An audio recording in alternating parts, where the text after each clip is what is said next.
રાષ્ટ્રીય ડોક્ટર દિવસ આજના આ મહત્વપૂર્ણ અવસરે રાજ્યભરમાં તબીબી જગતને સમર્પિત બે વિશેષ અભિયાનનો પ્રારંભ કરવામાં આવ્યો છે.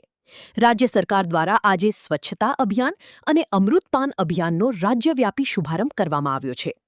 આ અભિયાન અંતર્ગત રાજ્યની તમામ સરકારી હોસ્પિટલો અને આરોગ્ય સંસ્થાઓમાં સફાઈ તેમજ દર્દીઓની સુખાકારી માટેના વિશેષ કાર્યક્રમો હાથ ધરવામાં આવ્યા છે. આજે નેશનલ ડોક્ટર ડેના અવસરે સમગ્ર ગુજરાતમાં આરોગ્ય સેવાઓને વધુ સુદૃઢ બનાવવાના સંકલ્પ સાથે બે મોટા અભિયાન સ્વચ્છતા અભિયાન અને અમૃતપાન અભિયાનનો પ્રારંભ કરવામાં આવ્યો છે.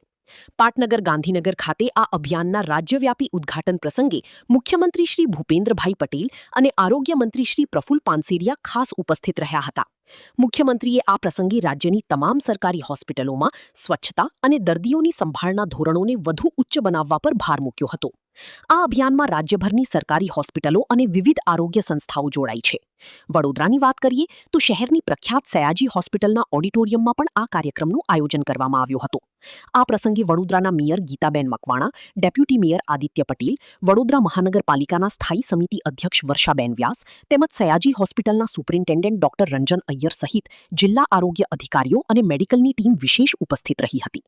આ અભિયાન દ્વારા હોસ્પિટલોમાં સ્વચ્છતાનું વાતાવરણ જાળવવા અને દર્દીઓને વધુ સારી ગુણવત્તાયુક્ત તબીબી સેવાઓ પૂરી પાડવાનો લક્ષ્યાંક રાખવામાં આવ્યો છે.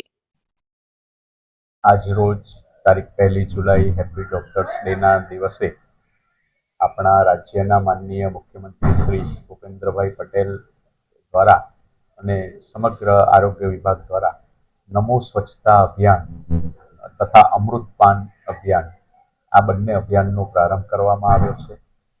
નમો સ્વચ્છતા અભિયાન અંતર્ગત રાજ્યની તમામ હોસ્પિટલો જેમાં સબ સેન્ટરથી માંડી મેડિકલ કોલેજ સંલગ્ન હોસ્પિટલ, ડિસ્ટ્રિક્ટ હોસ્પિટલ તમામમાં સ્વચ્છતાની કામગીરી વ્યવસ્થિત રીતે કરવામાં આવે. આ સપ્તાહ દરમિયાન નકામી ચીજ વસ્તુઓનો નિકાલ કરવામાં આવે તે જ ઉદ્દેશ્ય સાથે આ સપ્તાહનું આયોજન કરવામાં આવેલું છે, જેથી તમામ હોસ્પિટલો સ્વચ્છ બને, સુઘડ બને અને દર્દીને જલ્દી સારો થાય એ આનો ઉદ્દેશ્ય છે.